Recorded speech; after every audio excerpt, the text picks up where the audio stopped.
খাগড়াছড়ির মধুপুর ও দীঘিনালায় সেটেলার বাঙালি কর্তৃক জুম্মদের উপর সাম্প্রদায়িক হামলা, হত্যা, লুটপাট ও অগ্নিসংযোগের প্রতিবাদে রাবিতে বিক্ষোভ মিছিল ও প্রতিবাদ সমাবেশ করেছে রাবি রুয়েট জুম্ম শিক্ষার্থী পরিবার। বিগত 2 দিন ধরে খাগড়াছড়ি মধুপুর, খাগড়াছড়ি দীঘিনালা, রাঙ্গামাটি সহ বিভিন্ন জায়গায় আদিবাসীদের উপর হত্যা, অগ্নিসংযোগ, লুটপাট, বৌদ্ধবিহার হামলা সহ মন্দির ভাঙচুর ইত্যাদি বিষয়ে তাণ্ডব চালিয়ে আসছে। আমরা বিচ্ছিন্নতাবাদী নয়, আমরা হচ্ছে সম্পৃক্তবাদী।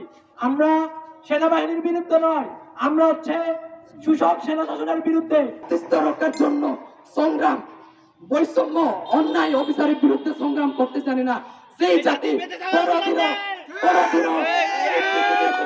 দেখিয়ে রাখতে পারে না।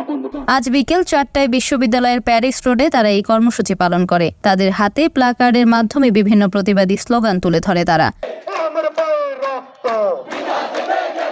গত বুধবার খাগড়াছড়িতে দীঘিনালায় বোয়ালখালীতে মামুন নামে এক বাঙালিকে গণপিটুনি দিয়ে মেরে ফেলেছে স্থানীয় ক্ষুদ্র নৃগোষ্ঠীর কিছু ব্যক্তি।